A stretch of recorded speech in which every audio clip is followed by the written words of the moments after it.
Look at this. Just like we found lost treasure. We're like Robin Hood. You want to keep it? Sometimes good people do evil things. Part of that is my money. Like there's two sides now. You're my brother. Bill Paxton. You gotta make us look like it was an accident. Billy Bob Thornton. What do I get? Bridget Fonda. He's gonna shoot you both. From the New York Times best-selling novel. A Simple Plan. I wish somebody else had found that money. Sometimes good people do evil things. That's the tagline for the film that we're discussing today. There's another tagline as well that appeared on one of the other posters, which ties in with your suggestion, AD, for how we should begin this today, which is, I'll come on to in a second, but there's another tagline. They've worked hard all their lives, but they still can't afford the American dream. Stealing it is even better. And AD, you sort of suggested opening today as well, and I agreed with you, but I wanted to fit the taglines in too. With the quote that the character Hank speaks in the film. You work for the American dream, you don't steal it. All of that should point to what the film that we're talking about today, which is Sam Raimi's A Simple Plan, released in 1998. Sorry. So Sam Raimi's A Simple Plan, 1998. So should we have a round of introductions? Pete, do you want to go first this time? Yeah, if you like.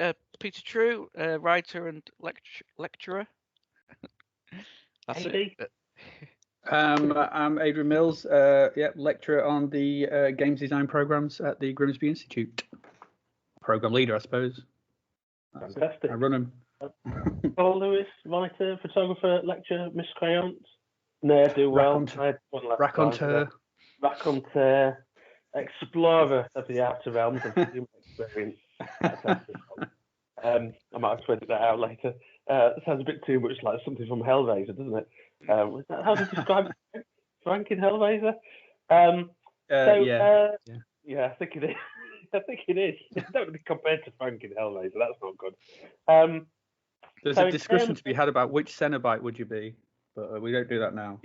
So would anybody like to offer a synopsis of A Simple? I've got quite a long one. This plot's quite. It's not convoluted, I don't think particularly. It's quite a straightforward plot, but there's a lot you have to fit in, I think, to explain the themes of the film. But Pete, do you want a synopsis for the film? Oh, I don't know. It's snowy. There's crows about, and they've three miscreants, or not so much, at the start find a load of money in a crash plane, and it all goes wrong. Yeah, I think there's two miscreants and one that appears to be a miscreant but actually is. Yeah. We'll come to that later. Hey, did you have a synopsis that? I think it's similar to Pete's. It's three sort of. I call them friends. I mean, two of them are brothers, sort of thing. Mm-hmm. Three men in sort of northern America, snowbound America, find an unidentified huge pile of money, $4.5 million or something, whatever it is, in a crash plane, and make a simple plan to wait and see if anyone claims it. And obviously, the tendency, as ever in these films, that the need for to have the need for to have the money there and then grows ever more, causing ructions in the party and leads to bad things happening, as ever in this type of film. Yeah. There you go. There we go. Mine's a bit longer, but we open on New Year's Eve. Hank, of course, played by Bill Paxton, lives a simple life, apparently simple life, with his pregnant wife Sarah, played by Bridget Fonda, in a comfortable, apparently reasonably well-paid, though menial job. And it's an era of foreclosures and unemployment, isn't it? There's differences between Hank and his less fortunate brother Jacob, played by Billy Bob Thornton.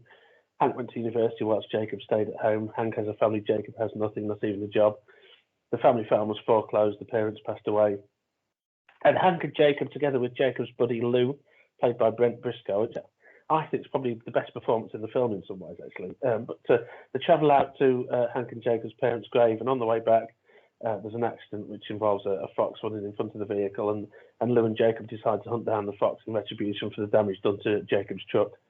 And the trio come across a downed aeroplane with a dead pilot inside and a gym bag filled with $4.4 million in cash. The debate over whether or not to keep the money.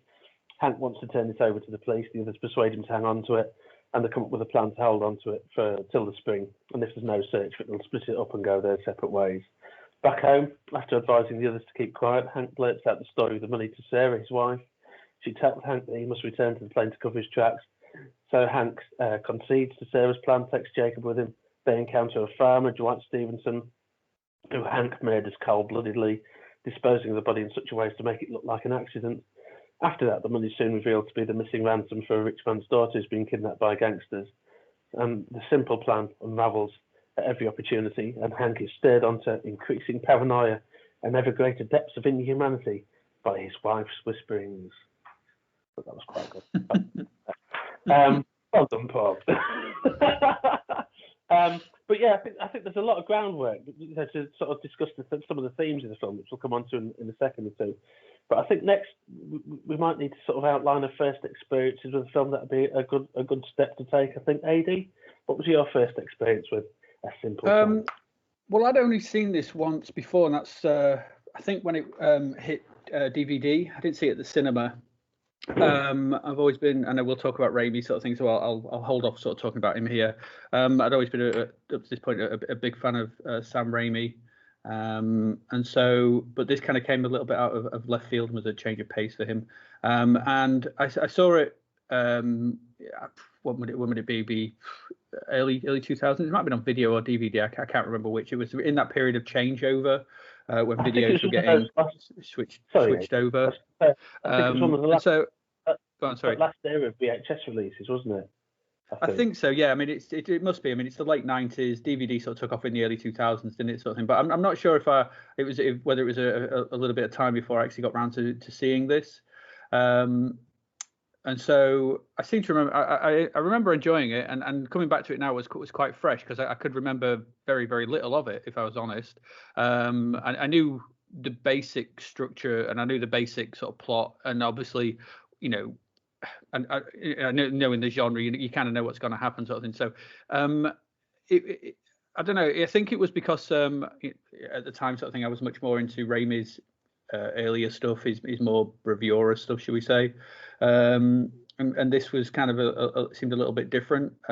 When I did come around to seeing it, sort of thing, I did thoroughly enjoy it, but it wasn't something that I was like, oh yeah, well, you know, I enjoyed it, but it wasn't something that really sort of stuck in my mind. I think I enjoyed it more now, being a little bit older and a little bit more seeing some of the depth to the sort of relationships in it more. Maybe, you know, I think at the time it maybe wasn't what I was looking for in a Raimi film.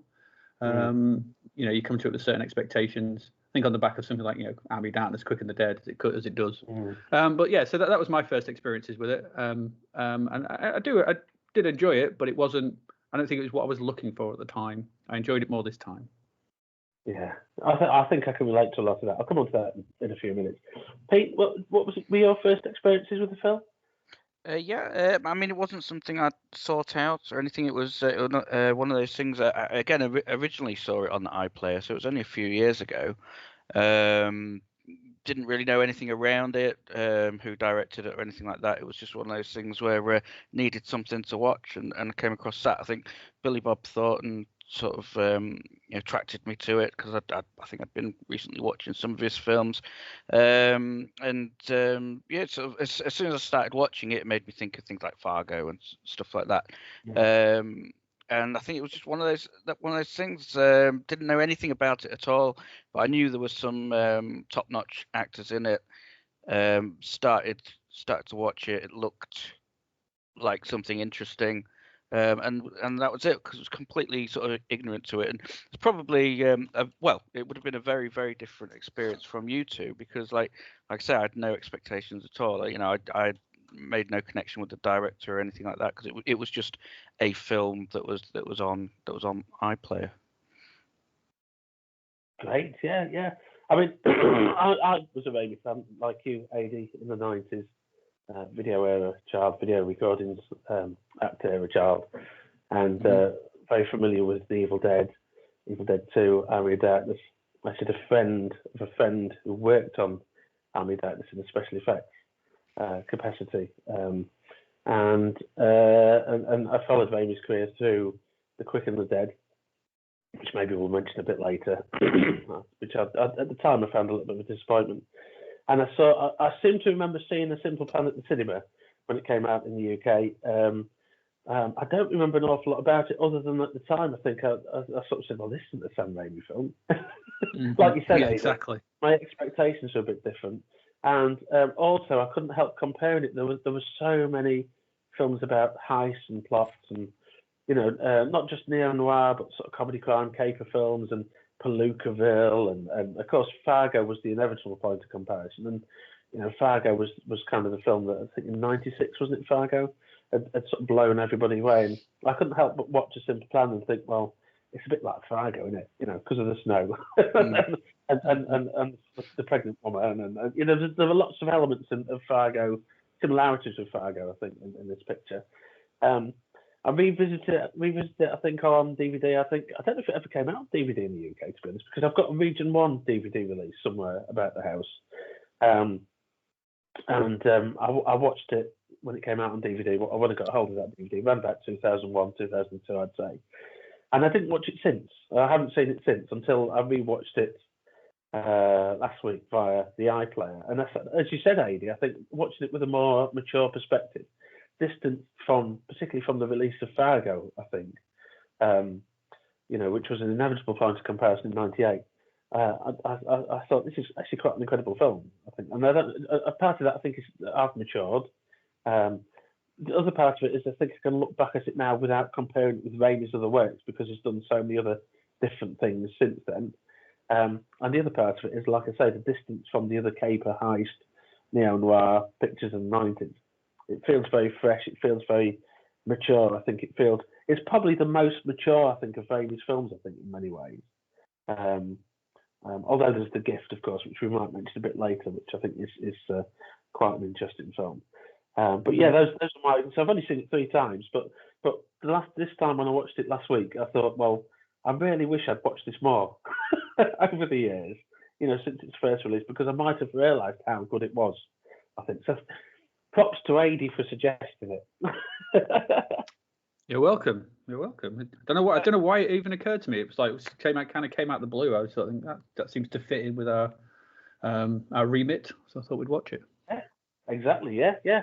So I think we'll move on to contemporary reviews. Did anybody sort of find out do any digging into contemporary reviews of the era, reviews at the time? I did a quick look on Metacritic. It seems to be quite well reviewed across there. I mean, if you want to get into stats, it's got 24 positive and only 1 negative. Quite a few places giving it 100. Roger Ebert likes it. One of the year's best films for a lot of reasons, including its ability to involve the audience almost breathlessly in a story of mounting tragedy, he says.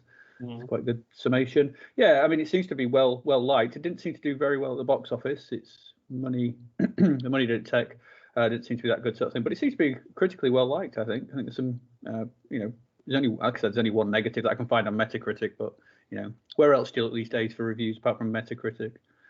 Yeah. Pete, do you find any reviews, contemporary reviews? Yeah, well, I mean, again, sort of, the one from the Guardian, and it was, again, a very, maybe sort of they were sort of some reviewers sort of picking up on it in comparison to his other films, and a lot of comment on its, I think, like you were saying, its maturity and its quality in terms of complexity and what it had to say about the American dream and all those things. So yeah, it seems to be a lot of comment on how it really sort of picks apart some grim but inevitable and instantly recognizable sort of flaw of people and society. So yeah, there's a good quote here from on Jay Hoberman in The Village Voice, where he says, "Its simple plan is a sort of slow motion skid down an icy blacktop. It's a movie you watch with a mounting sense of dread." I think that's quite a good summation, because you bring, once you know it's that kind of film, the moment they find the money, it's all like, oh, this is all going to go horribly wrong, isn't it? Yeah. And so I like that idea of a slow motion skid. down an icy blacktop. It's like something you can see happening, but you're kind of powerless to stop, and you're like, just don't do that, don't. I watched it with my partner, and she was very much of the I'd hate watching these kind of films because you just know what's going to happen, and I think that's that's spot on. Yeah, I think the inevitability. Oh, sorry, Pete, you were saying something. Well, no, it's just saying there was part of the Guardian reviews commenting on how we're not allowed to stand outside the story and feel superior to it. There's that element of the long drawn out inevitability, but also because we see so many, we see different characters presented very differently at the start, but they immediately sort of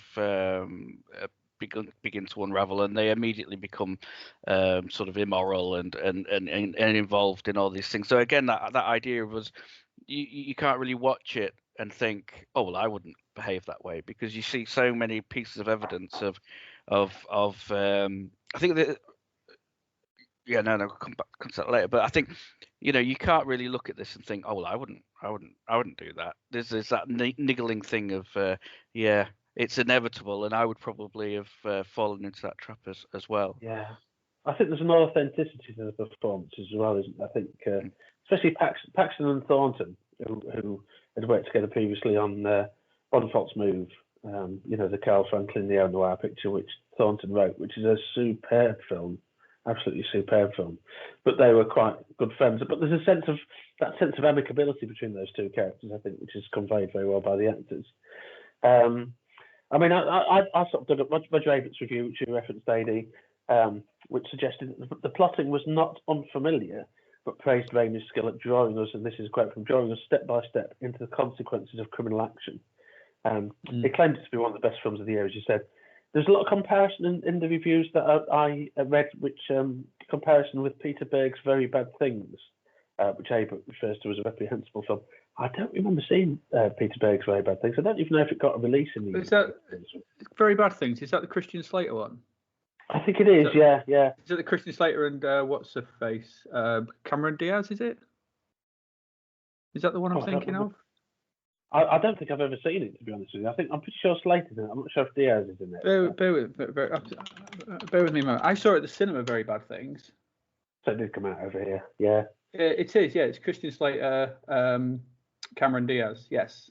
Yeah. John Favreau. No, I remember seeing that at the cinema. I thought it was, well, I don't know. I mean, it's you just saying it just then made it go, oh, I've seen that. I know I did. But yes, I remember seeing that at the cinema because I was just going to see a lot of things at the cinema at the time.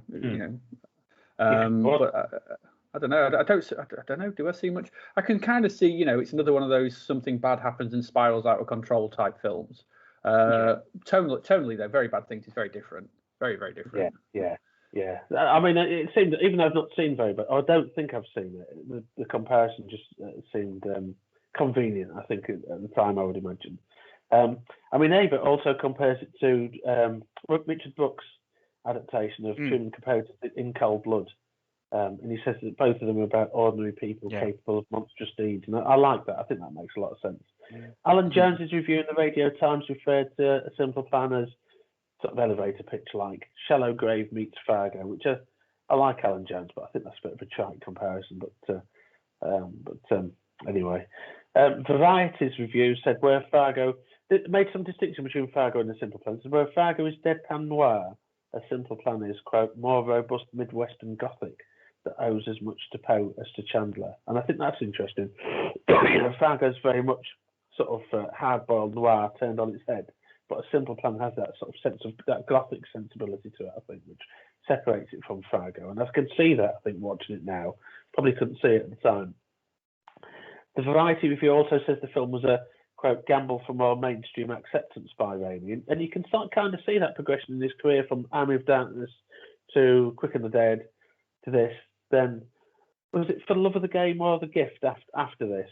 But there was that sort of, 1-2 punch of quite mainstream films. I think The Gift is a really good film. For the Love of the Game, Kevin Costner, baseball, not a very good film. But the Variety review, admittedly, is slightly sneering towards Raimi's previous work, which is the stuff that I loved as a kid. So they also say that Raimi's core audience will be disappointed in the pic's brooding tone and relative reserve, while others will be shocked by the Helmer's signature mix of mirth and mayhem. And that's probably quite a valid point, because at the time, I think I would have been defined as Raimi's core audience. And I found that the tone was very different to what I was expecting. And I can imagine a lot of people that sort of walked into it not knowing who Raimi was. You know, like the scene where the ravens pecking out the eyes of the corpse of the pilot, which is very sort of blackly comic. It's very Raimi-esque, but things like that I think would have turned off more sort of mainstream audiences at the time. I could sort of see that servant to two masters approach. Janet Maslin in the New York Times highlighted the Midwestern setting, and drew parallels with Paul Schrader's Affliction, which is a fine film that's based on the Russell Banks novel. I really like Affliction, but it came out the same year. And Maslin praises both films in the process. Affliction set in the Midwest, snow-covered landscapes about a family, sort of families being torn apart. So you can see the parallels there. And particularly Maslin praised Paxton's fine, she quotes, says, fine, sturdy performance. And she also praised that of Thornton. And she describes his performance as a haunting mix of menace and fragility, which I think is very good. But in the comparisons that I read, there were lots of mention of Peter Berg's, the reviews that I read, also mentioned of Peter Berg's then recent very bad things that we said. Quite a few oblique comparisons with It's a Wonderful Life. I don't know if it was a sort of Christmassy set in the snow, but comparisons of Hank with Jimmy Stewart's character in that film. And I think there's a lot of, in Paxton's performance as Hank, you can sort of see that Jimmy Stewart-esque everyman character, particularly. The thing that surprised me looking into the reviews of the era, and maybe I just didn't find ones that mentioned this, was watching it recently, I was struck by the parallels with the, and it sort of hits you in the face. It's not anything that's particularly subtle, but Macbeth, and particularly Bridget Fonda's character as Lady Macbeth and Hank as Macbeth, and I was surprised that no reviews of the time that I've read sort of covered that or mentioned it. But anyway, nevertheless, lots of references to Fargo as well, of course. So we'll move on to the production. Did anybody sort of find out anything about the production of the picture? I didn't know. Sorry. I'll leave that to you. Yeah. I've got plenty of notes. Pete, do you know anything about the production? No. I mean, it's based on a novel by Scott Smith, published in 1990. Smith also wrote The Ruins, which was adapted fairly recently. I say fairly recently, but when you get to middle age, that encompasses about 15 years ago. But, I think it's about sort of 10 years ago, wasn't it, The Ruins? There was a film adaptation of that. And Smith adapted his own novel into a screenplay. I have to admit, I've not read the novel. I should do, really. But apparently there'd been several attempts to adapt the novel previously because it was quite well received. And at the early 90s, mid-90s, there were several attempts to adapt it, but all of these attempts had fallen apart before entering production. Particularly prior to Raimi taking in charge of the film, it entered pre-production, I think, with John Borman. And you can sort of see John, man against the environment. You can see that Borman-esque. If you think of Excalibur, Deliverance, you think of those sort of great iconic Borman films. I think you can see that here. And Borman set up a lot of the groundwork for the production, including some of the casting. Borman had already cast Thornton as Jacob, and Thornton suggested Paxton for the role of Hank. So those two parts were already cast before Raimi came on board, apparently. Other than that, different sources seem to suggest different levels of involvement by Borman at the pre-production stage. But I think he helped sort of shape the script in a certain direction, the direction that it took. I mean, the title, of course, is all too obviously ironic. As you've said, Adi, we know from the outset that this simple plan is anything but simple and will go awry at some point. And I think, as we've covered already briefly, we'll go over this in a bit more detail, but I think one of the film's great strengths is these everyman characters that have very believable anchor performances by Paxton, Thornton, and Brent Briscoe is often forgotten, but again, Briscoe was brought onto the production, I think, by Thornton, who'd worked with him previously, as Lou. The filming took place in Ashland, Wisconsin, and Delano, Minnesota. Apparently, the hotel in Wisconsin where the crew stayed was alleged to be haunted, which is kind of, I mention that because it's sort of quite a Raimi-esque idea, isn't it?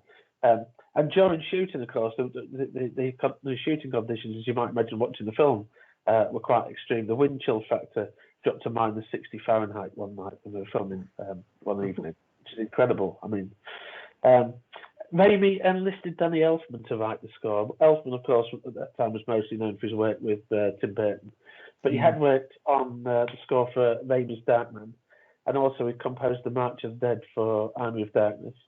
Although most of that score was composed by Joe DeLuca, Raimi composed the March of the Dead, which is a I told you I'd sing for you. And of course, Elfman would go on to work on Raimi's Spider-Man films later. And I think particularly Elfman's music for this is quite Morricone-esque in places. And I was watching the film the other week, and some of the motifs, the musical motifs, reminded me very heavily of. I'm not saying necessarily that Elfman imitated or was even aware of it because they came out at the same time, approximately. But some of the motifs reminded me a lot of Ennio Morricone's score for Oliver Stone's U-Turn, which is another neo-noir, but it's kind of set in a very opposite environment. It's more of a film soleil set in sort of a sun-drenched, I think it's Nevada, isn't it? Some of the musical motifs are similar. And that also had Billy Bob Thornton in it as well, quite a memorable performance. The photography in this is by Al Cavillo, very beautifully shot. At the time, he'd only shot one theatrical feature previously, which was Matt Clark's 1988 adaptation of Hugh Leonard's play Da. There's lots of TV work, though. He was quite seasoned in shooting TV productions. And he'd photographed, I think what he'd shot prior to this immediately was Robert Harmon's 96 biopic of John Gotti with Amanda Sante. That was a made-for-TV production, but it's quite well photographed, I think. I think the other thing that's worth mentioning is some of the effects works by KMB as well, isn't it? I think that includes the grisly stuff for the decomposing pilot in the plane. Kurtzman, Nicotero, and Berger. Yeah. Just to add one thing here from IMDb, which is quite interesting. Before Borman was on board, this was between 94 and 96. Ben Stiller was set to direct. He was set to direct with Nicolas Cage to star. Nick Cage at the time had just come off Red Rock West, wouldn't he? So he's probably quite a reasonable choice as Hank. Yeah, it was Cage's salary began to affect the film's budget, and then Stiller walked away. So Con Air would have come out, wouldn't it? And that, I imagine, his salary would have escalated. I think it would probably have suffered from the criticism of The Shining with Jack Nicholson, where he already seems a bit bonkers before he finally sort of loses it, and maybe the Hank character would be a bit like that with Cage. Well, it doesn't say what role Cage is going to play. Maybe Cage would have been the Thornton role. I don't know. Yeah. It could have been. You never know. Sorry, Lady. I was going to say I'm not the hugest fan of Cage, but I think when you look at Red Rock West, I always get tongue-tied over that one. John Dale's is excellent in that, I think, and I can sort of see him as particularly as Jacob. I think in that era. Con Air. I've never seen Con Air at the cinema, and oh my word, that was 100 minutes of explosions. Gave me a massive moment. And Nicolas Cage with that weird mullet. And the only positive outcome from Con Air was Malkovich, who I think I might have to watch Malkovich. I don't know. I think Steve Buscemi is pretty cool. Oh, Buscemi, I forgot. I forgot what his character's called, but yeah, I've only seen that once. So at the cinema, I never watched it again. And what's his name? Cole Meany. He's good in it as well. Oh, he is. It's the FBI guy who gets his car trashed. Con Air is great. Con Air is great, stupid fun. I have to say, I don't, I stand up for Con Air. I love it.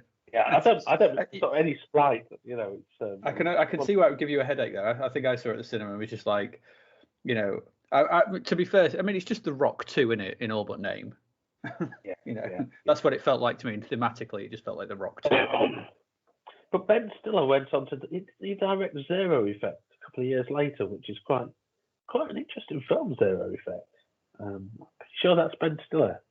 I'm just going to check. I mean, obviously Zoolander and everything, didn't he? He went on to have a very big career. Yeah, no, he was in Zero Effect. It was Jake Kasdan that directed Zero Effect. Again, that's not since '98. Well, Stiller had just directed. What did he do? He did The Cable Guy. I didn't know he directed that, but he also did obviously Reality Bites around that time. Oh yeah, of course, yeah. 94 wasn't Reality Bites. So yeah, so 94, yeah, Reality Bites had just done. So I can see why he might have been interested in this. And I suppose Cage, if he sort of tones down the role from Raising Arizona, could be Jacob. Yeah. Ironically, funnily enough, Ben Stiller was the executive producer on The Ruins, the Scott Smith 2008. I didn't know that. It's just like a big spider web of connections. Yeah, 6 degrees of separation and all that. Yeah. So I think, speaking of directors, it's a good point to move on to personnel. About Sam Raimi as the director. Hey, did you want to go first as a Sam Raimi fan? Oh, what do I say about Sam Raimi? Well, I did when I did my national diploma in media long time ago, when it first ran at we were at the Grimsby Art College in the beginning of the 90s. I did a 15-minute documentary on Sam Raimi. That's how big a fan of his I was, praising him to high heavens, as you would do, sort of thing at that age. But I obviously first became aware of Raimi with Evil Dead, which I watched way before I should have done. Because I was very much under 18 when I saw that, and then obviously, I think I then there was a gap, and I saw Evil Dead 2. Then I saw Crime Wave, and everything like that, and I just loved it. There really was nothing else like a Raimi film. In amongst all the sort of genre players around that time, your Carpenters, your Tobe Hoopers, your Wes Cravens, and everything like that, Sam Raimi's films just stood out for sheer excess. And sheer, it just didn't seem to care what he did with the camera and stuff like that. But everything seemed to have a point. It was like, let's just do this. And as a teenager sort of thing, I was just like absolutely blown away by Raimi's stuff. For all the wanton, over the top Looney Tunes-ness of Evil Dead 2. And then going into Army of Darkness with it's about, I don't know how many cuts there are of Army of Darkness. I've seen about 5-6 different versions of it, with so many different endings. I've no idea which is canon and which is not. I don't know. But I was a big fan of Raimi's, and just I remember there was the series that Jonathan Ross did on different directors. Yes, that was it. Yeah, and he was one of the featured directors on there, if I remember rightly. So I actually had recorded that and used to watch that quite a lot, and used some of that footage, obviously, for the documentary I made. It took you, AD, but there's quite good mention in that documentary of Crime Wave, which was written by the Coens, of course, wasn't it? I think that's where I first became aware of Crime Wave, because I mean, just to sort of put this in context, this is late 80s, early 90s sort of thing. The internet's not a thing, and finding out film information was tricky. Was a tricky thing back. We're based in Grimsby. You might buying magazines and stuff was I was still at school, so I didn't have a lot of money. Finding information on films and stuff was only what you got in the magazine you got for free when you went to the cinema, and the odd trailer on TV. So Crime Wave, when I found out about that, because I don't think that reached cinema in Grimsby for certain. No. And it didn't seem to do much on video.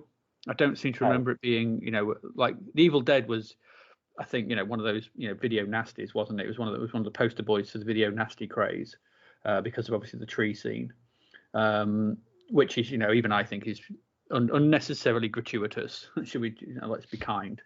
Horror film. Can violence ever be gratuitous in a horror film? That's true. But this is, too much of a sexual nature. I think, that particular scene. I think I was glad that scene was kind of taken out of Evil Dead 2.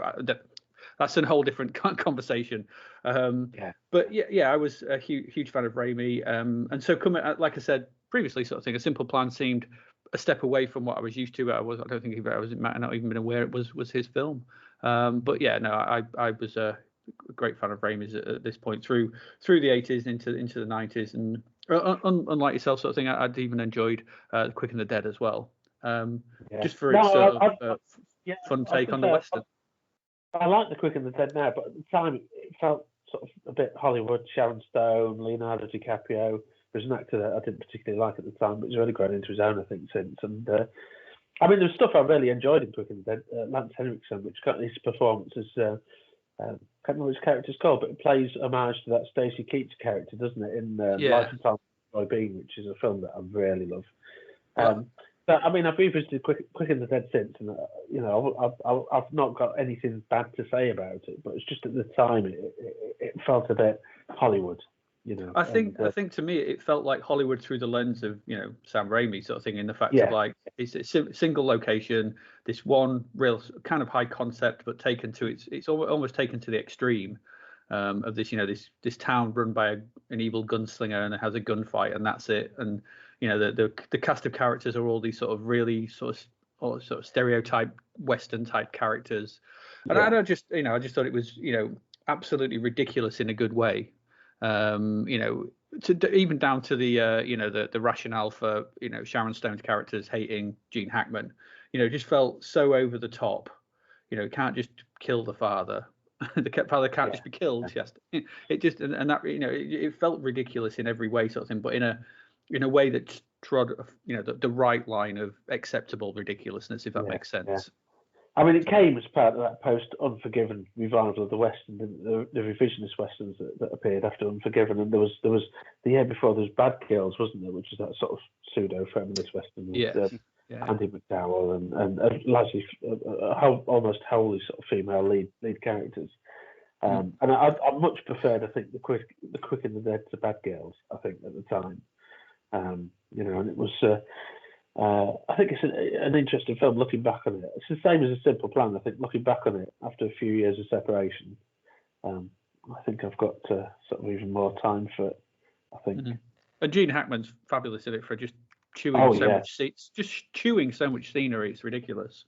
You can see he just relishes that role of being that, cocky, so sure of himself. He's just incredible in those kind of portrayals. He's just great. Yeah, good stuff. There you go. Pete, do you have any?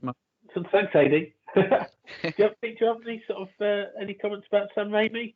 Well, I just say I was thinking as we was going on. There's some potentially really interesting things to say with the comparison of Darkman, I think, which is it's I think it's one of those films that splits a lot of people, but that sense of the ordinary people being capable of monstrous deeds, and again, it's a man with a simple plan. He wants his wife back. He wants his sort of family life back, and that's it. And where that takes him. Yeah, I mean, if I may interrupt you there, Pete, that's an interesting point of comparison, because I've got some notes for later on. Talk about the similarity of this story with there's that story in Plato's Republic. I don't know if you've read The Republic, but the story of Gyges, the shepherd who discovers a ring that bestows upon its wearer invisibility, and Gyges, because he believes himself to be invisible, he's unafraid of being caught, commits all sorts of unpleasant, unjust acts, if you like. And I think you've hit the nail on the head there with regards to that similarity with Darkman and A Simple Plan, that this sense of if we're stripped of the risk of being caught for things, through Darkman, of course, there's the obvious disguise, isn't there? The fact that he can change his face or put on different faces. If we're stripped away that sort of that possibility of being caught for doing bad things, would we do unjust things? There's that moral question, isn't there, that anchors both of those films, I think. Mm-hmm. That's a good point. Sorry, Peter. No. That was it. I went on to Plato, which is a bit too heavy for a Tuesday morning, perhaps.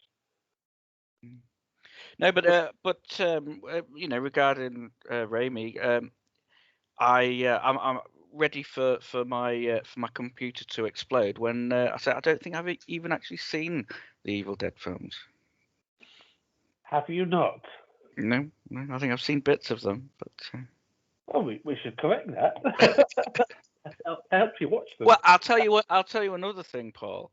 I haven't seen the Godfather films. Well, we should Good correct. Lord.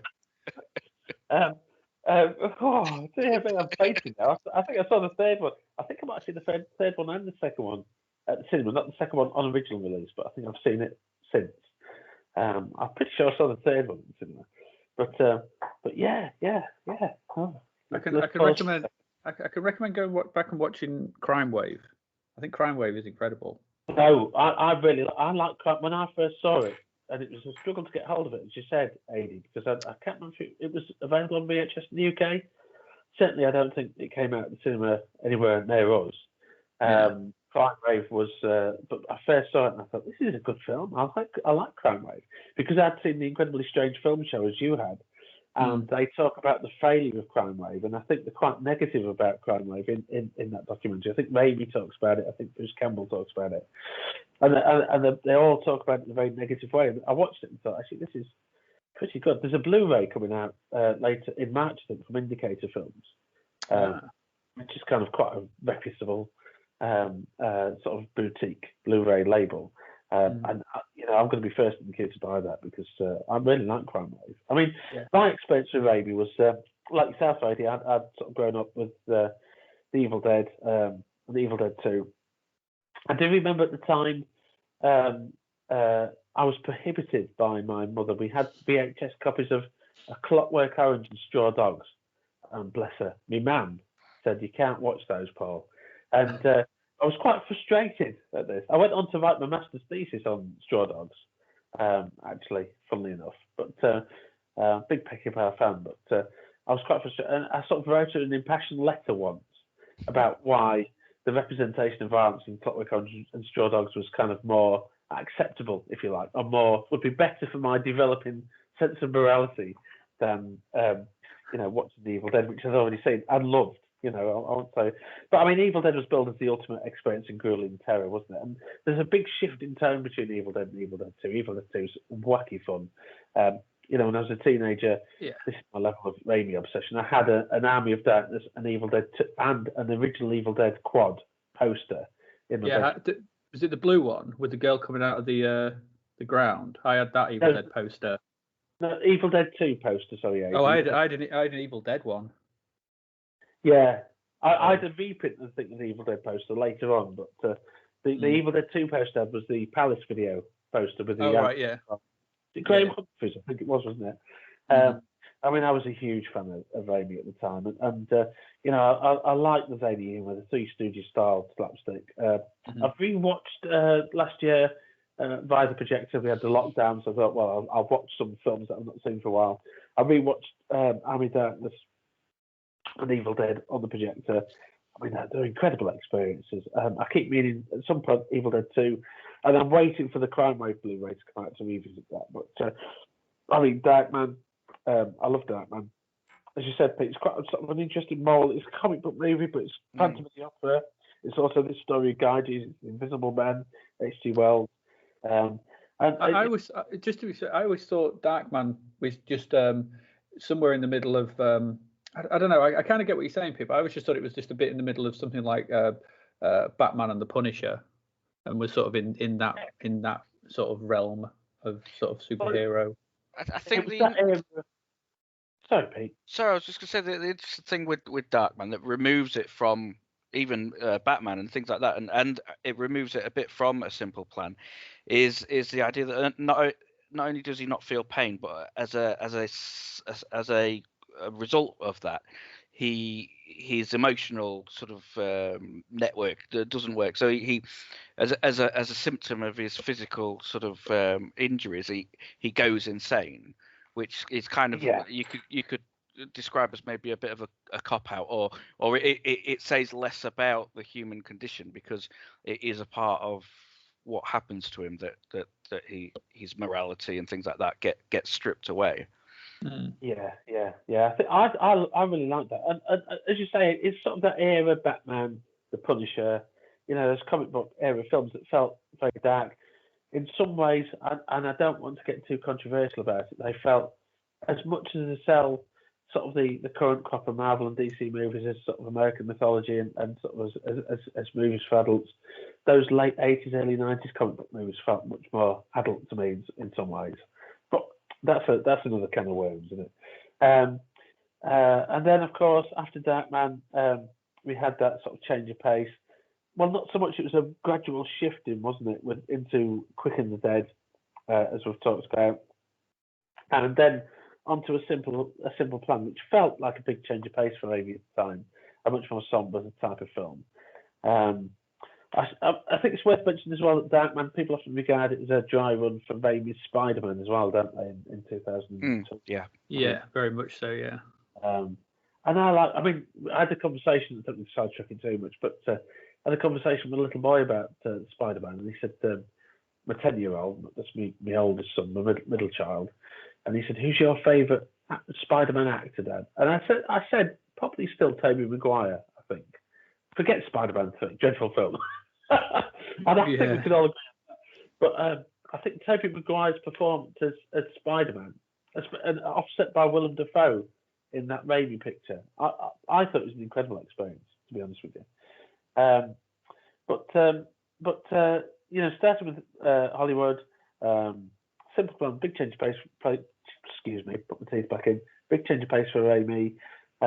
He followed that up with A Gift, which was written by or co-written by Billy Bob Thornton, based on Billy Bob Thornton's mother's own experiences as a psychic. I really like The Gift. I know you'd put something in the chat, Adi, about The Gift.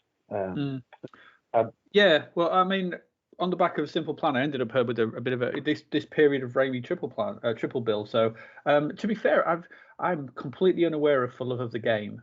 Completely unaware of it. I've never seen it. I've never heard of it. It's a blank. When I saw it, I was like, what the hell's that?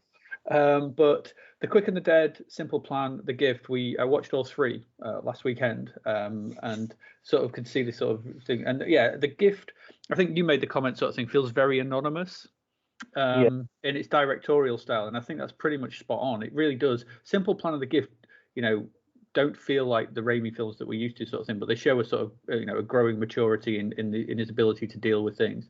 I think The Gift has one of the better Keanu Reeves performances as well, when he doesn't play a Keanu Reeves type character. It's really good in it. It's really menacing. It's a very good film. Yeah, it is more enjoyable. I did see The Gift at the cinema. I remember seeing that, and thought it was okay. Thought it was a decent way to spend an evening at the time. But I enjoyed it again a bit more this time. I thought there was more to it. Greg Kinnear's good in it. There's some nice performances. J.T. Walsh, who would then go on to be J. Jonah Jameson, in the perfect casting in the Spider-Man films, if I'm remembering rightly. Is it J.T. Walsh? Am I thinking of the right character? Right guy? No, it's who's hang on a minute, let me look.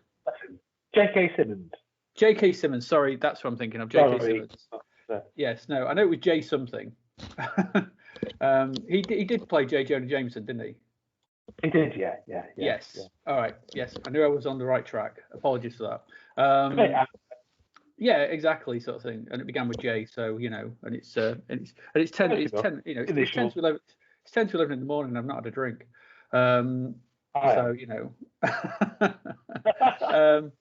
So yeah, he then went on to do the Spider-Man films. My favourite of the Spider-Man films is probably the obvious one, is Spider-Man 2. Which I think is one of the best superhero films ever made. I think it's incredible on every level. I think it's a step up from Spider-Man. It's a great Alfred Molina as Doc Ock. I mean, it's fabulous. Yeah, it is. As comic book movies go, I think that's kind of the peak of the 21st century ones. Yeah, absolutely. Yeah, I mean, I'm a big fan of the Marvel stuff as well, but it's just there's so much to enjoy in Spider-Man 2, and I much prefer the Raimi Spider-Man films to the Amazing Spider-Man duo with Garfield, which I didn't enjoy at all, really. And then obviously the sort of almost back to basics of a Raimi film with Drag Me to Hell. What do you think? You got any comments on Drag Me to Hell? I liked it. I took the wife to see it. 2009, wasn't it? I think, and she, I don't know, she didn't know how to react to it, and a Sam Raimi picture, and it feels very much like a Sam Raimi picture, and I thought it was very good, to be honest. Yeah, I'm the same. I really like Drag Me to Hell. It's got that. It's almost that Evil Dead-esque intensity in some of those sequences, especially the bit. I think there's the sequence where the fingers in the mouth and stuff, and the close-ups, and there's some really sort of like some moments that was great.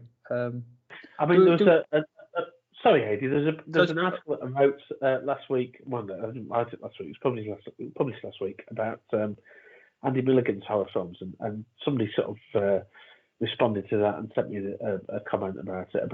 And they said Milligan's work is vitally abject, and I think that describes what you're saying about Raimi's work that you see in Drag Me to Hell as well. This sort of sense of the abject, the sort of the repulsion that you feel at things that are decomposing, or like somebody shoving, like a corpse shoving your fingers into your mouth, and you kind of see that in a simple plan, I think, with the corpse in the keep coming back to it, such a vivid image of the corpse of the pilot in the plane, and the raven pecking out its eyes, because everything up to that point in the film, I think, sort of leads you on to it's very static. I don't mean that in a derisory way, but very static neo-noir narrative. And then all of a sudden you've got this very gothic moment where Paxton, as Hank, climbs into the plane, and the pilot's moving about, isn't he? Yeah. Or the body's moving about, and he thinks the pilot might be alive. And then Raimi cuts to that side-on profile shot of the pilot's corpse. Great effect by KMB with the ravens, which you've already seen outside the plane. And Jacob's got a line like they just wait around. They just wait around for something to die. It's a weird job, doesn't it, about those ravens? Yeah. And you see that raven pecking out the eye of that corpse in the plane, and it's kind of it's the abject, isn't it? It's the vitally abject, the sort of the repulsively abject as a raison d'etre, if you like. The film. I think I think that's sort of echoed as well in the. It's not quite as obviously it's quite as gruesome sort of thing, but I think in its sort of the length of time it takes when he smothers the farmer, when they find out the farmer's on the snowmobile's not dead, and he makes the decision to smother him, sort of thing. And that could have been a quick long shot, but it's done in real close up, of the farmer's face and the sort of pain and terror that he's feeling. It's that similar sort of thing, sort of putting you right in there. Yeah, there's Hank's point of view, isn't there? As he's looking down, he covers his mouth.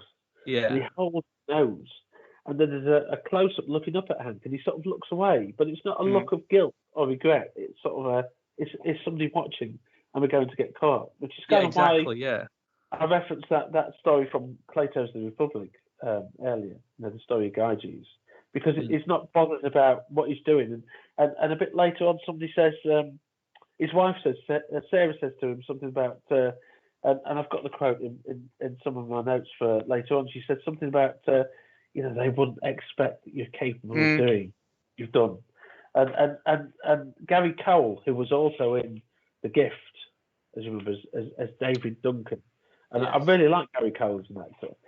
When he comes in as that, spoiler, fake FBI agent, he says something about you're not cold-blooded enough to do what needs to be done, or something like that, doesn't he?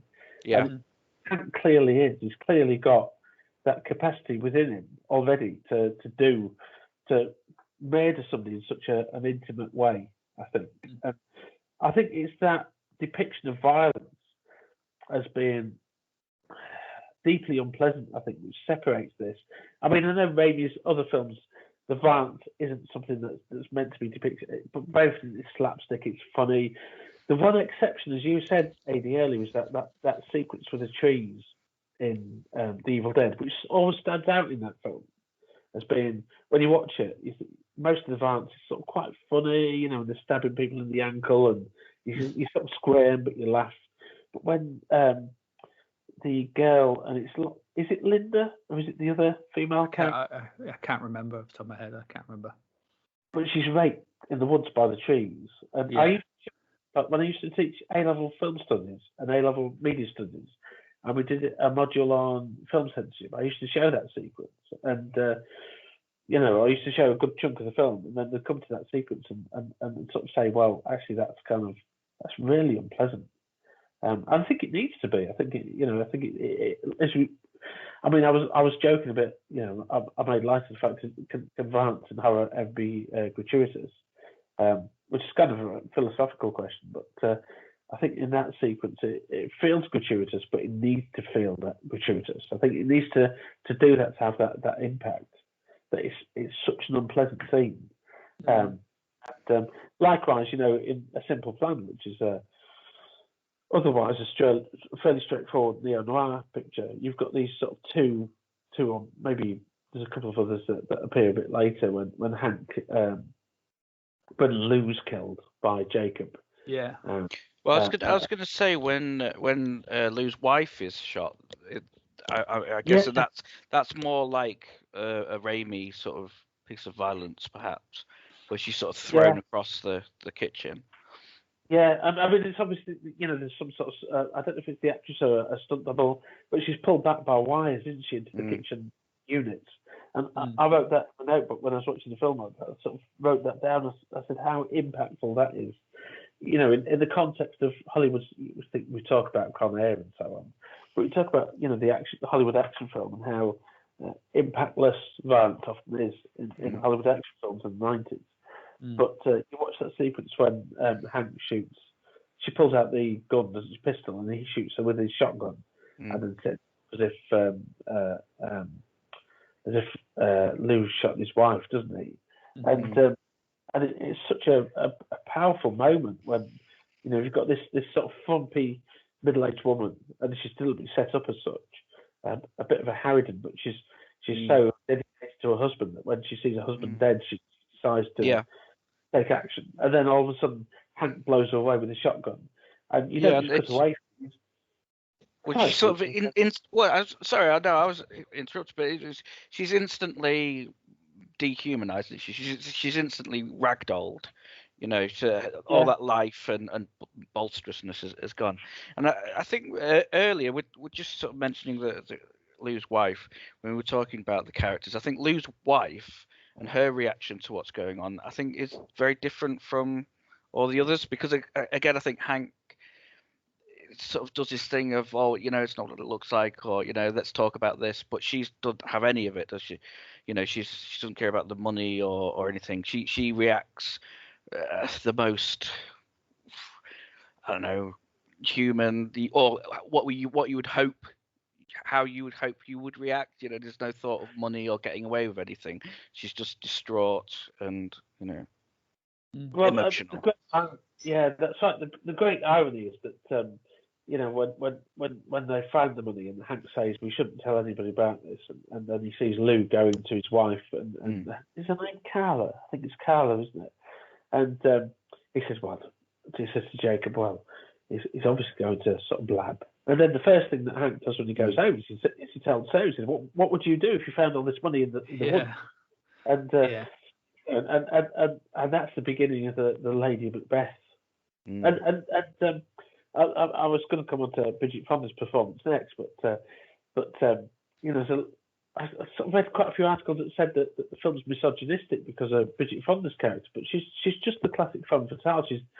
We talk about toxic masculinity, but she's the toxic woman that sort of edges, especially if around the edge of a fight in the school playground and edges guys up to beat each other. You see, I thought Fonda's performance or character sort of thing wasn't like that, and I think it's really well done and sort of thing, because she's so much in the background. She's got this job in a library sort of thing, and she gives that great speech about 3/4 of the way through where I can't remember what it is sort of thing, but it's like, is this all there is to life, and we've got a chance to have something else, and it gives a whole because he says at the beginning that there's that quote at the beginning of the film where let me just find it sort of thing. There's a great quote at the start of the film where he sort of explains what he thought he had about his perfect life, And where is it? When I was still a kid, I remember my father telling me that he thought that what it took for a man to be happy. Simple things: a wife he loves, a decent job, friends and neighbours who like and respect him. And for a while there, without hardly even realise I had all that, I was a happy man. And the sort of, that sort of pushing Fonda's character into just being a thing for him to be happy about, I think is quite interesting. And then for the part towards the end where she just turns around and goes, "Look, I am not happy." This is, wondering what to have for tea every night, wondering this, boring job, just life and life, and that's not, and I think it gives her character sort of thing such a more depth when she, you understand why she's doing what she's doing, and takes her from that Lady Macbeth, sort of archetype into a much more three-dimensional character. And I really thought that part was excellent. I really like that. Well, I think there's a couple of things there, isn't there? I mean, I think for me, I was going to talk about that later, and we'll just talk about it later. But that speech there, I think, is pivotal for the whole thing. The idea, for what I took from the film was, about everyone having a simple plan and what is happiness and things like that. We'll come to later. But I think,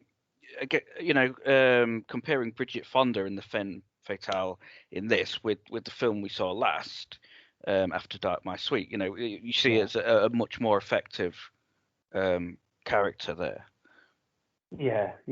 I mean, to go back to what you said, Adi, you quoted that opening voiceover by Hank, and you quoted it sort of word for word.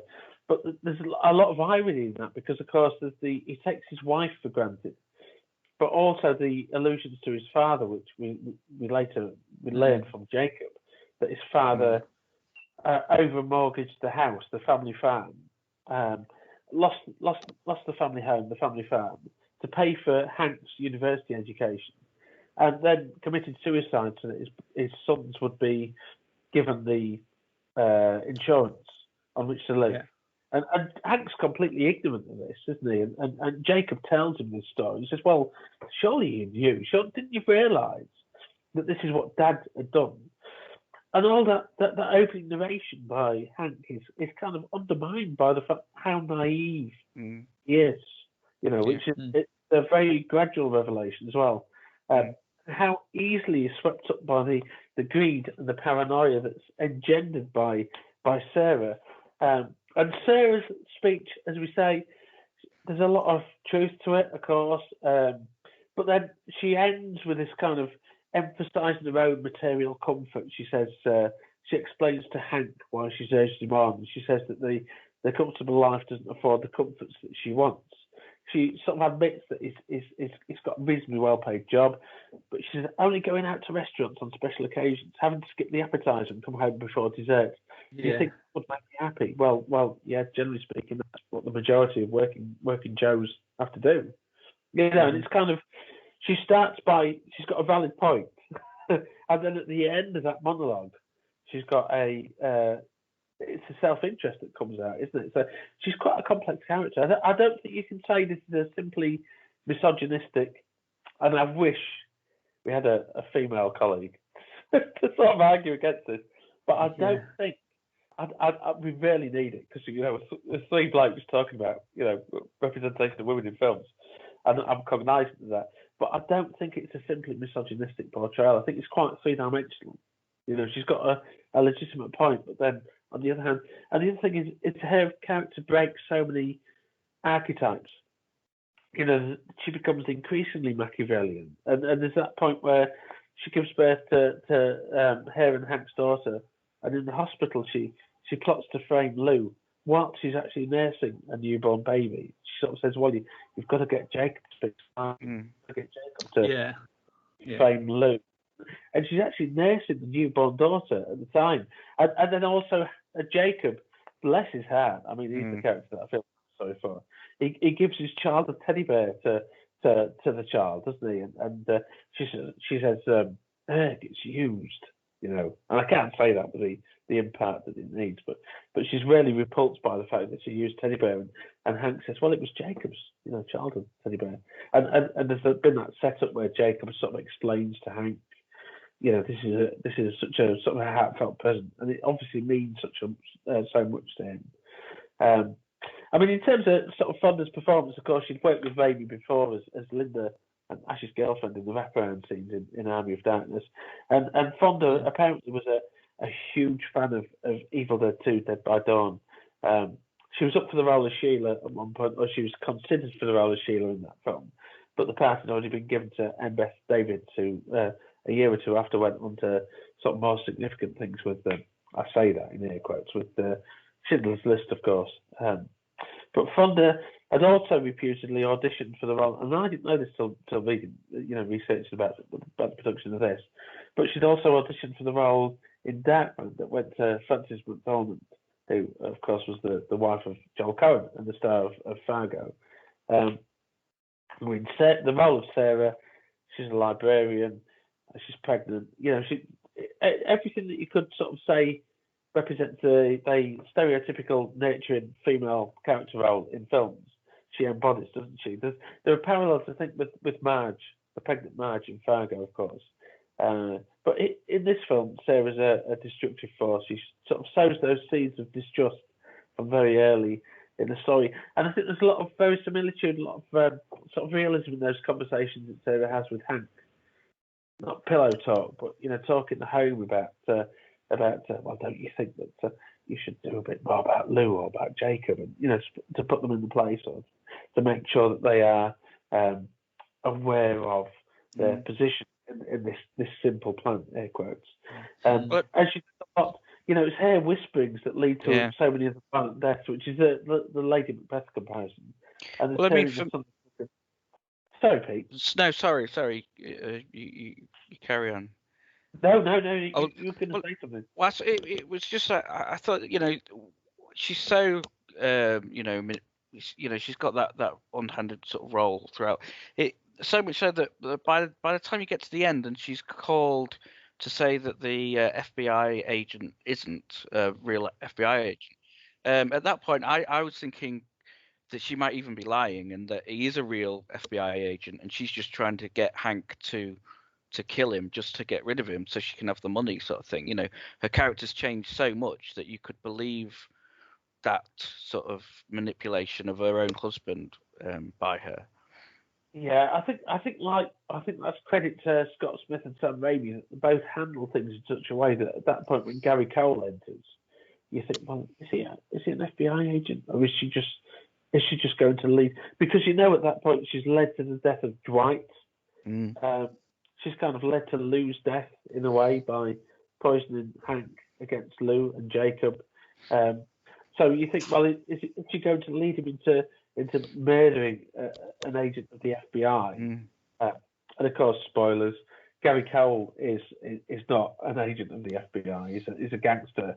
But there's that she says to Hank, "Well, you've got to. Have you seen his badge?" And Hank says to Carl, the sheriff, he says, "Have you seen his badge?" And Carl says, "Well, he's an FBI agent." He sort of dismisses it, doesn't he? But of course, the revelation is that Gary Cole's character is not an FBI agent, and I mean that's the thing at the end, and this is kind of huge spoilers, of course. But when Jacob sees that Hank's killed Gary Cole's character, Agent Baxter, isn't it? I think he masquerades as. You never find out his real name, but when Jacob sees that's when Jacob sort of he wants to leave this earth, doesn't he? Because his brother's capable of so many moments of horrendous violence, and I don't think Jacob ever finds out. I think Hank says, "Well, he wasn't he was a gangster," but Jacob doesn't believe that because he's kind of at that point he knows what's going on because he's quite, despite his outward appearances, which are emphasised through Thornton's kind of those glasses that he wears, which are broken at one point and are taped up, and those false teeth that he wears with that overbite. And he plays that country bumpkin character very well, despite his appearances. He's a very astute character. Well, he's the most astute character. Yeah, he says early on, doesn't he, that he observes things. There's a quote somewhere, and again, it's like when he talks about the how his father really died. Again, it's that sort of sense of he wasn't told by anyone. He just sort of, well, it's obvious, isn't it? That's he observed the truth of it. Yeah. Yeah, and it's also as well. What happens to Jacob is foreshadowed by, again, that speech from Fonda sort of thing when she's going on at Hank about what she wants in life, and she rounds it off with I've got the quote here sort of thing saying I haven't done, because he's telling her to shut up basically. He don't want to hear about how how bad the life, and she goes, I haven't done Jacob yet. It's back to the welfare office for Jacob, the occasional odd job, but with Lou gone now, just himself and his dog all alone in that filthy apartment. How long do you give him, Hank? Yeah, And I think that's obviously clearly what's going through Jacob's mind. Everything else and everything that's gone on and everything that's happening. And I love the way she rounds off as well. She says, "Sounds wonderful, doesn't it? Everything like it used to be." And it's like, it's such a harsh speech. And I think that's foreshadowing sort of thing what happens to Jacob at the end quite clearly. So because she knows, and I think Jacob knows, and anyone who doesn't know or doesn't want to face up to what's going on is Hank. The supposedly educated, smart one, and he's always He's step behind everything. Mm. Yeah, I mean, Jacob shows those hidden depths near the start. I mean, at the start of the film, when Jacob and Lou rock up at Hank's house in Jacob's truck, it sort of establishes Jacob as a foil to Hank, doesn't it? As a sort of almost a comic sort of sidekick. Yeah, because there's a sequence where they're peeing in the snow. yeah. And then they go out to the parents' grave, and Jacob shows hidden depths, and there's flowers on the parents' grave, and I think sort of realises that somebody's been there previously, and of course it's Jacob. And Jacob. Yeah, I think that was the hint of the split from the start, wasn't it? I mean, he says, "What do you think, Hank?" And it's great. I mean, the line's delivered beautifully by Thornton. But he says, "What do you think, Hank? This is the only day we can come. What's wrong with you?" He says, doesn't he? He's quite sort of vehement about this, and like I say, he's quite a sensitive character. Giving the teddy bear to his child, a teddy bear to his niece, his newborn niece, is such a generous gesture.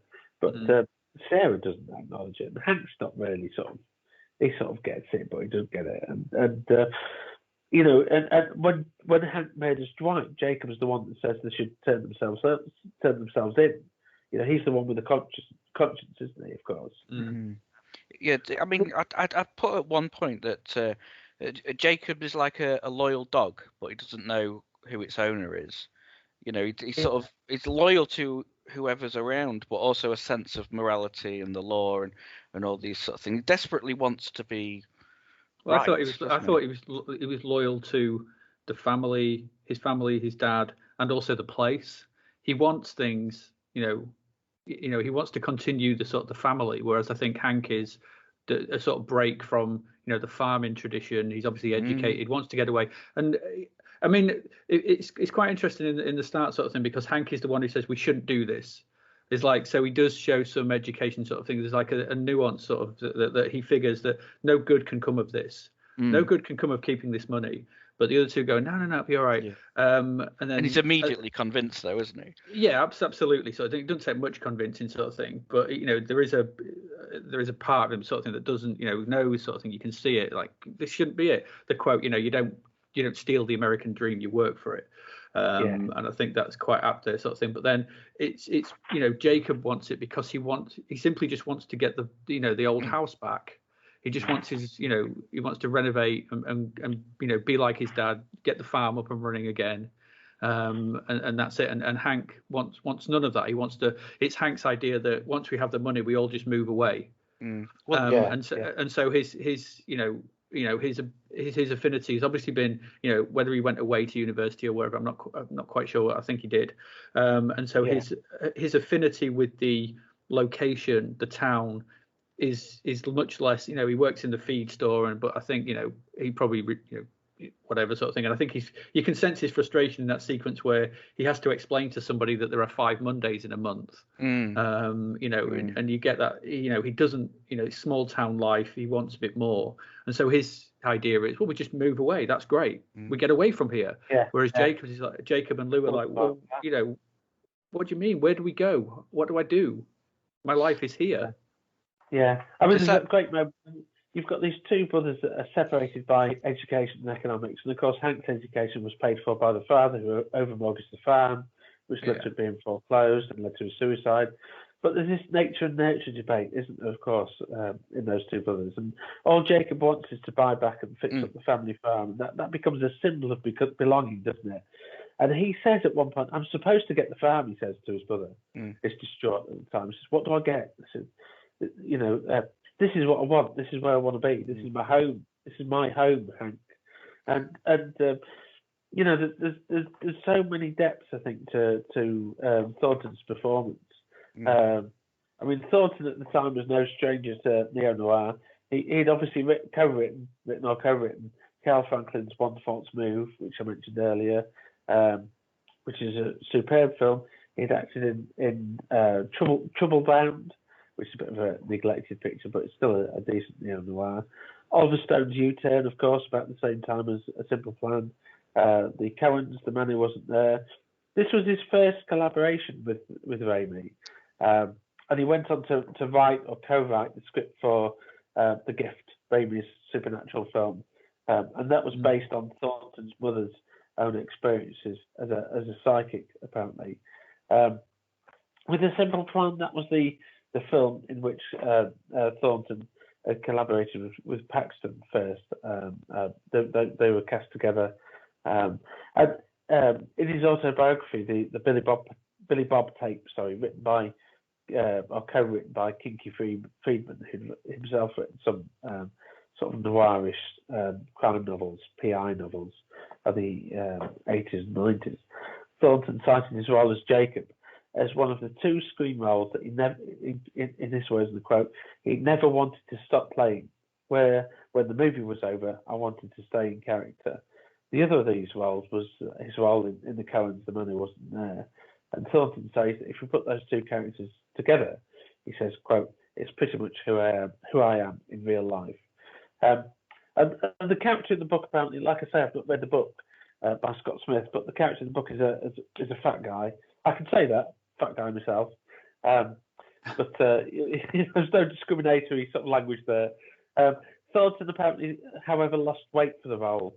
And he actually ended up, because he would only eat a can of tuna and a package of Twizzlers, which apparently they're licorice sweets in America, each day. He actually lost so much weight that he ended up in the hospital. But it paid off for him. He was given, I was nominated for the Academy Award for Best Supporting Actor at the time. The other thing about Thornton is that he introduced Raimi to Brent Briscoe, who plays Lou. And Thornton had directed Briscoe in Sling Blade, which you might have seen. Really good film, which was based on Thornton's play. Some folks call it a Sling Blade. Quite a big thing in the 90s. I think in terms of Paxton, though, I don't know what any of you think about Paxton's performance as Hank.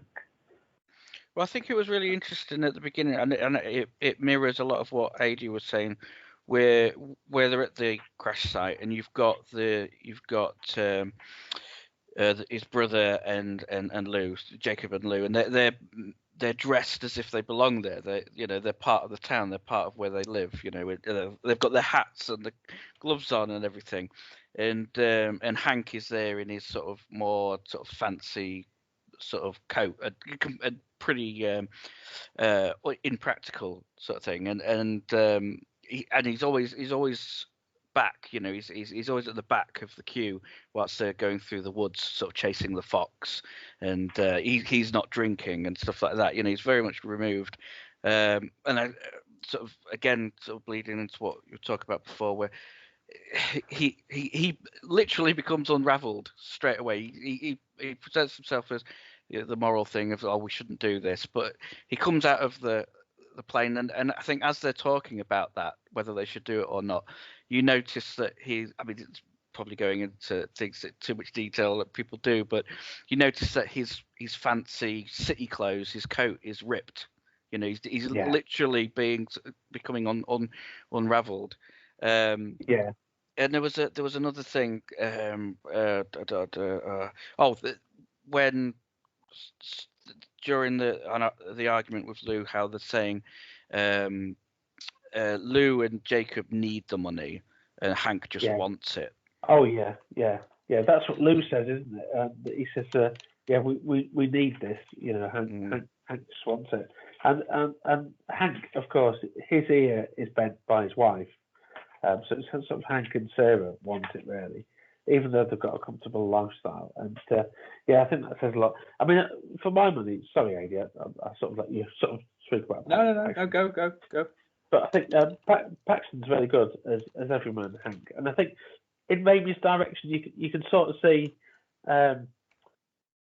Bruce Campbell playing this role. I think in an alternate universe, but Paxton is great. I mean, he's rock steady at first, but that understanding, as we said about that opening narration, his understanding of the world is gradually undermined as the story goes on by the revelations, particularly from Jacob.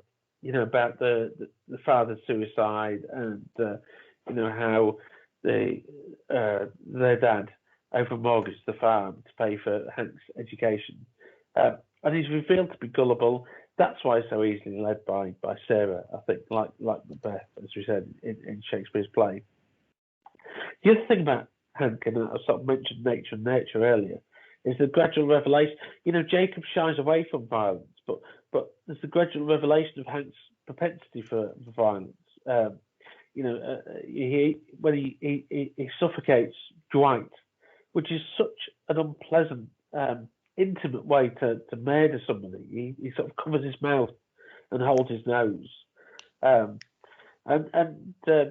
like I say, he looks around. It's not. It's not a sense of. There's no sense of guilt. There's a sense of, am I going to get caught for this? Is somebody watching?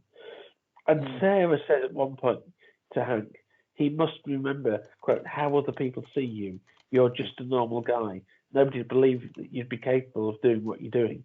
And she's almost giving him praise for these kind of abhorrent aspects of his character.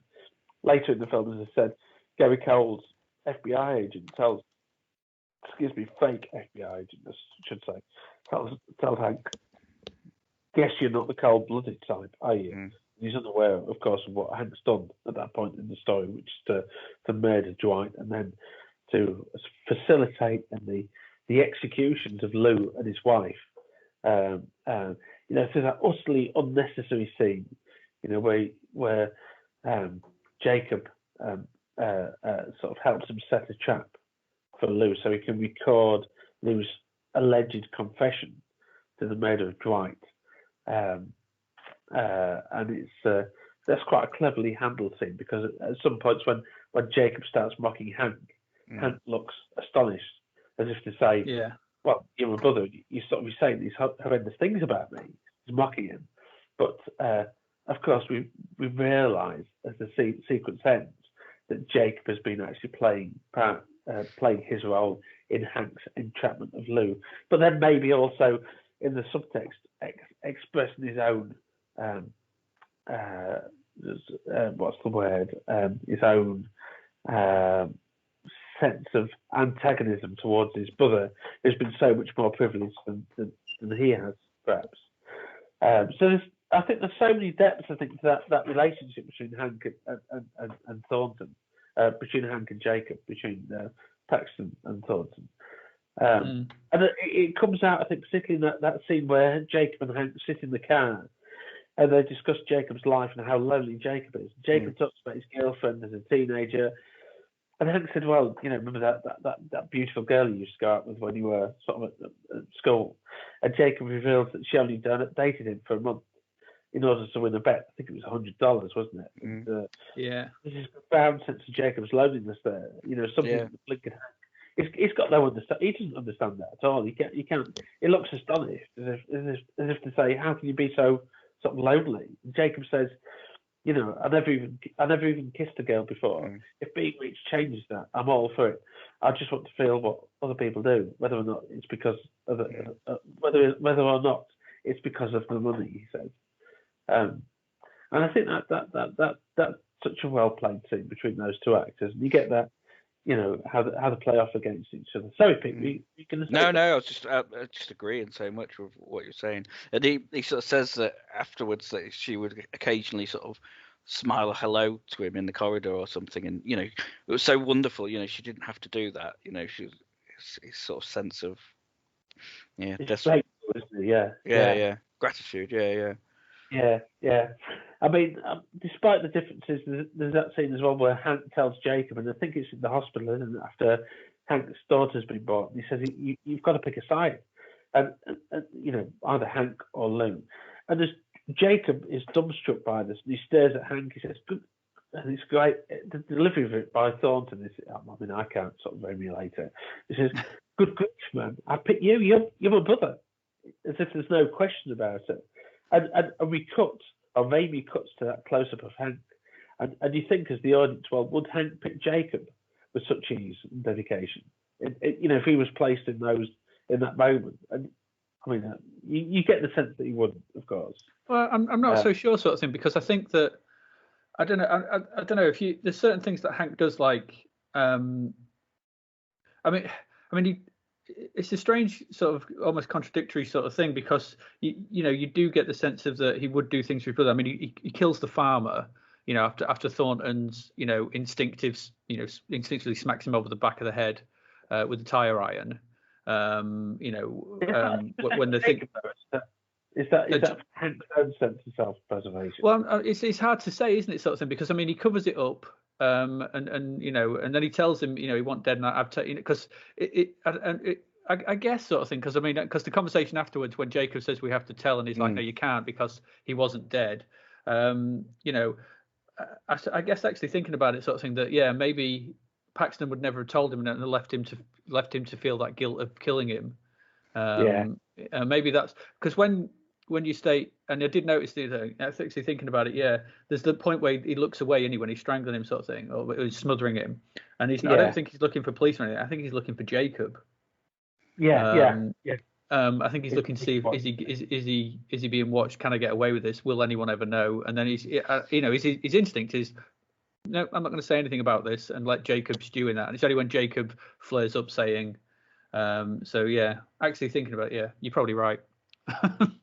I think I sort of saw that scene sort of slightly differently at the time, but thinking back on it, there is that sense of self-preservation that Hank has, which is puts above everything else, and I think that's echoed at the end as well, isn't it? When he takes what actions he does.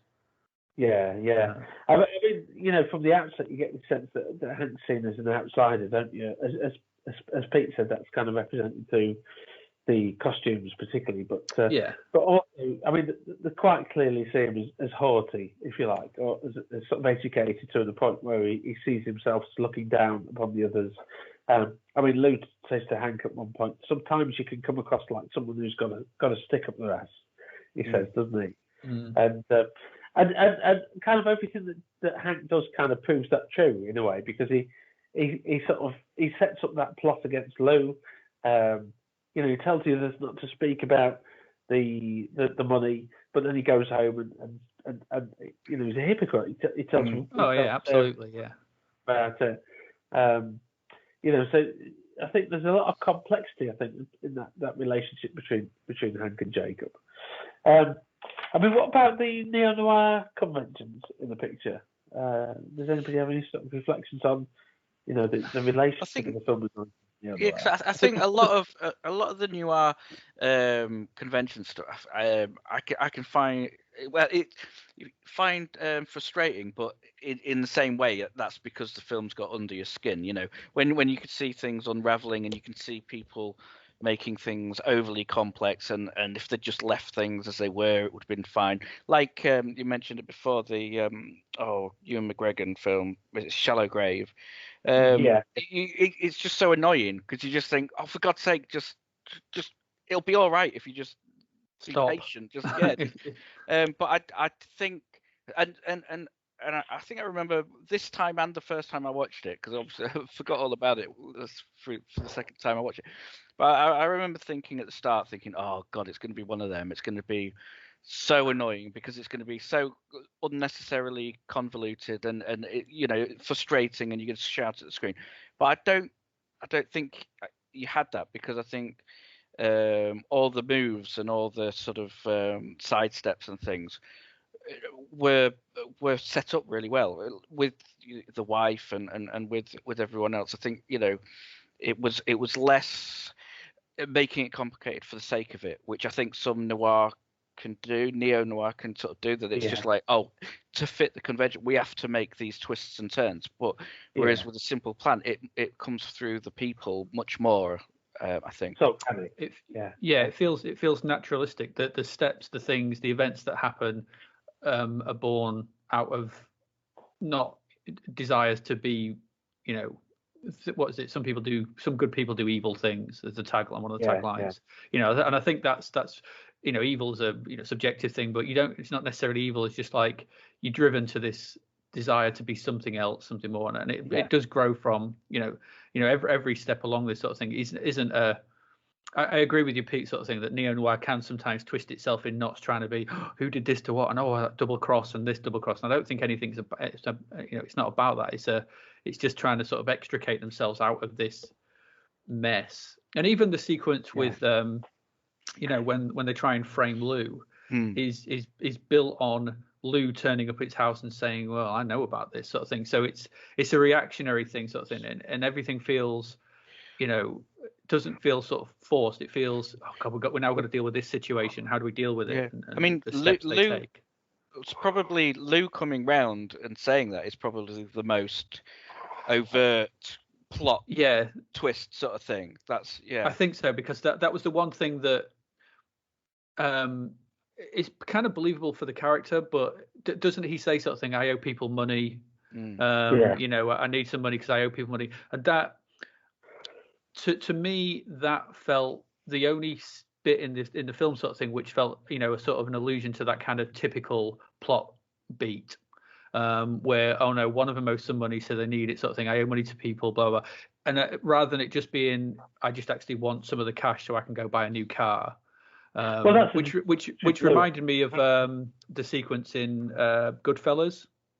Where they do the robbery and then they tell everyone, whatever you do, don't buy anything. Don't do anything to bring heat. Don't do anything to bring heat down upon us. Oh, Superman 3, and then the wives turn up in not in Superman 3, but in Goodfellas, the wives turn up in massive fur coats and all this stuff. And so De Niro's like, what are you doing? Take this back, and he's like, all that's that to this point sort of thing, Hank knows that we can't bring attention to himself sort of thing, and he doesn't trust Lou in that respect. But the whole I owe money to people felt like a bit of a contrivance. I don't know. That was probably the only thing in the entire film that did to me. And then he gives him $40, doesn't he? That's beautiful. I think that's great. I think like, what's this? I think for me though, the gambling thing echoed the thing that was running throughout, that idea of a simple plan, to be happy. What are people's different simple plans? And in a way, they're all engaged in simple plans in the start. Before the movie, they've all got a simple plan of happiness, your job, wife, things like that. But I get Lou's simple plan for happiness is, I'll just win some money. You can see how that fits with the theme, and how Lou just wants to be happy, and some people's simple way of getting happy is to gamble, and that's how and that's what complicates his life. Yeah, it is. It just felt like something. Go on, sorry, Paul. So I was just going to say, the milieu is, if you like, is one of foreclosures. It's one of unemployment, and you can sort of see why somebody like Lou might think that, that out of desperation, they look to gambling as a way of sort of, acquiring the money that they need to elevate themselves out of the position that they're in. That's quite a sort of a realistic conceit, I think.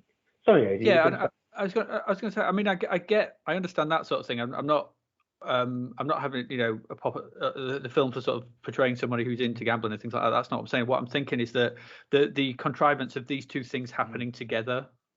That he needs some money. And isn't it a good look? We just found this $4.4 million. That's the bit I mean, where it's like it felt like a step. I would believe Lou just wanting, he just said, just give me one of the bills sort of thing, just to have some money. It felt like justification enough for his character.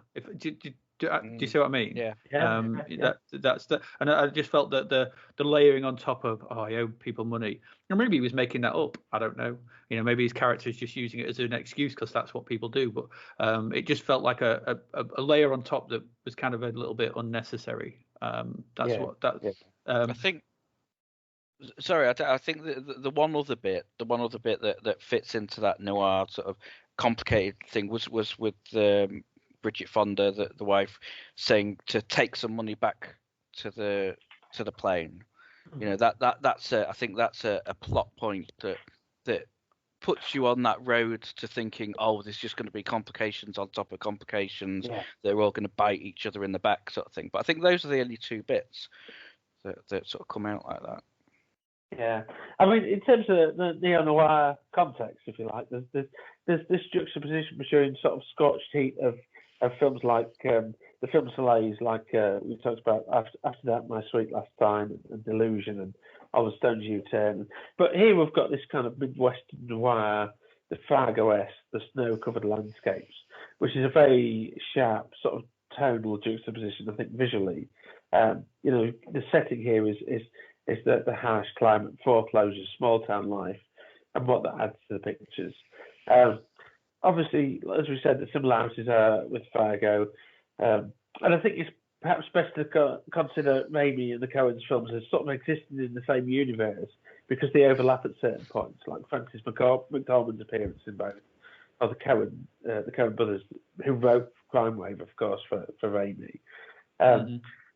I think there's more similarities personally between this and the Coen's debut, Blood Simple, than there is with Fargo, because, you know, there's that sequence in Blood Simple, the sequence that anchors the film, where Ray takes Marty, who he believes to be dead, to bury him in a shallow grave, but Marty awakens and Ray murders him, and we've got exactly the same sort of, not the same sequence, but the same premise in the murder of Dwight in A Simple Plan, I think. You know, when Hank's transported him on the snowmobile after he believes him to be killed by Jacob unintentionally, but Dwight awakens and Hank suffocates him. So, you know, I think the greater parallels with Blood Simple than with Fargo, perhaps. But in terms of the setting, of course, you know, the Midwestern sort of snow-covered landscape, there are more outward parallels with Fargo. I mean, is there anything else people want to say about the themes, or you know, in terms of sort of conclusive comments about it? No, I think in amongst all that, I think we've covered quite a lot of them.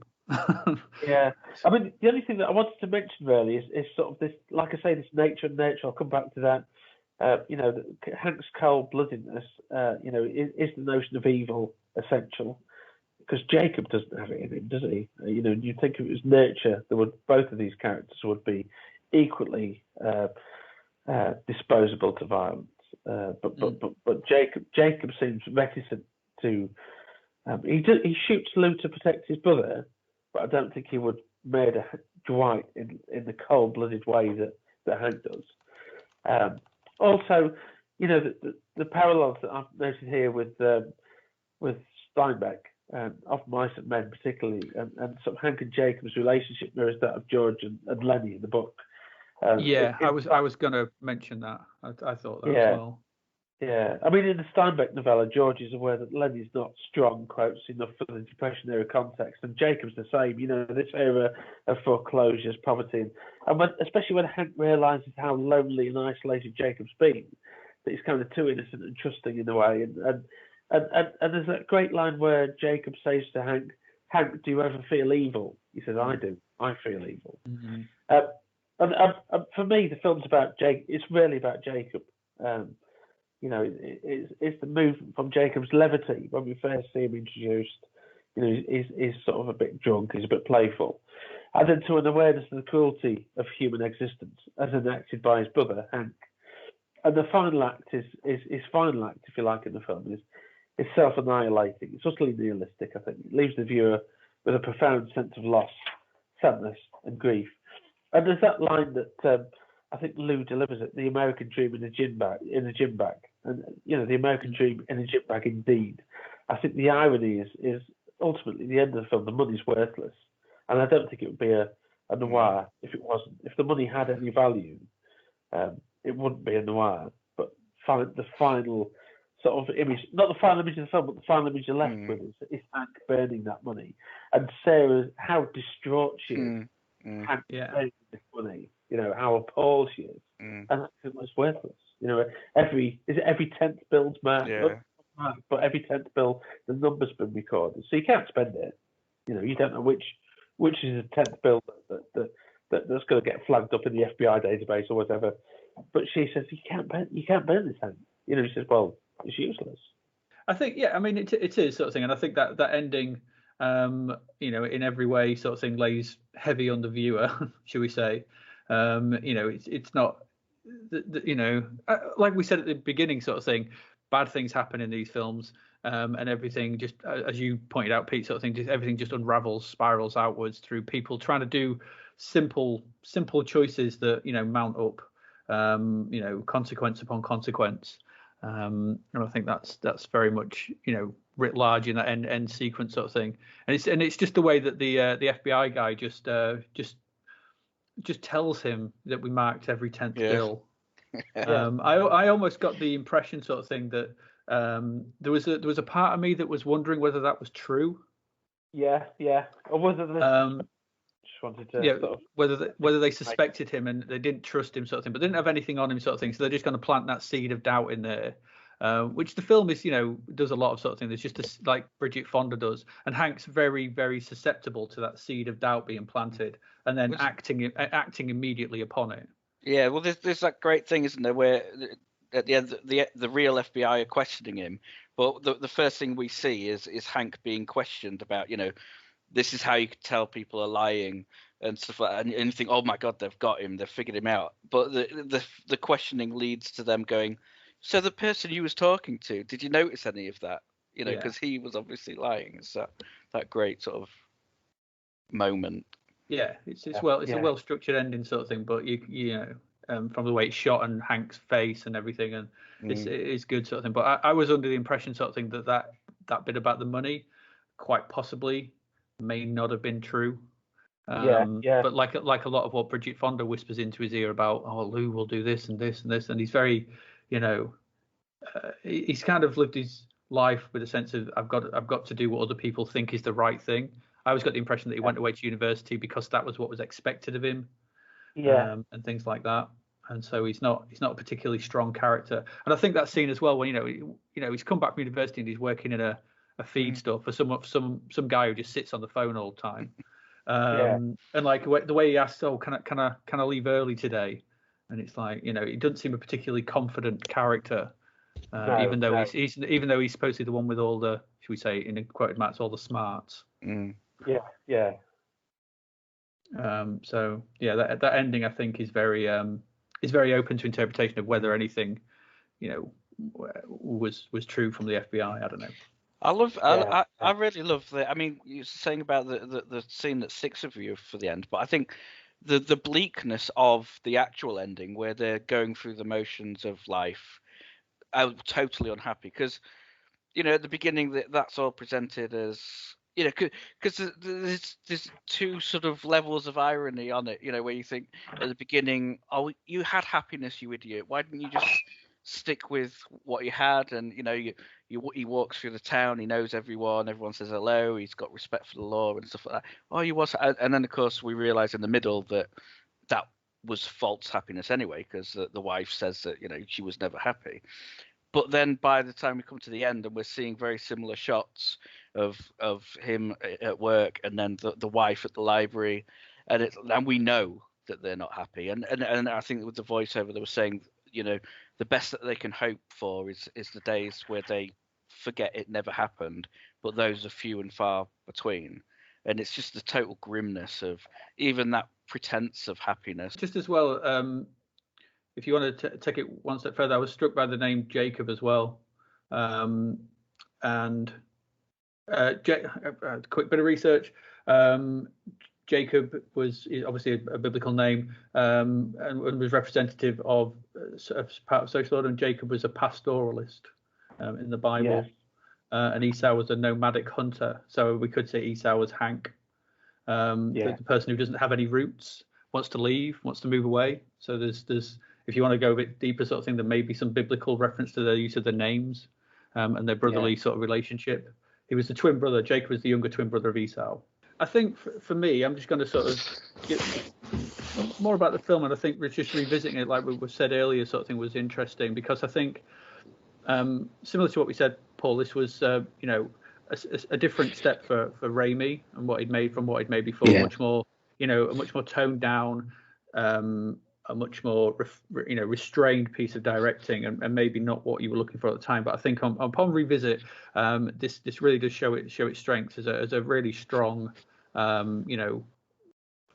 piece of film, piece of fiction. So it's a really, really good adaptation. I mean, I've not read the book, but I'm quite interested to read it now and see how it compares. And I think this is a really strong, a really strong film sort of thing that shows Raimi sort of becoming more of a confident, confident director in his, in his evolution, I think.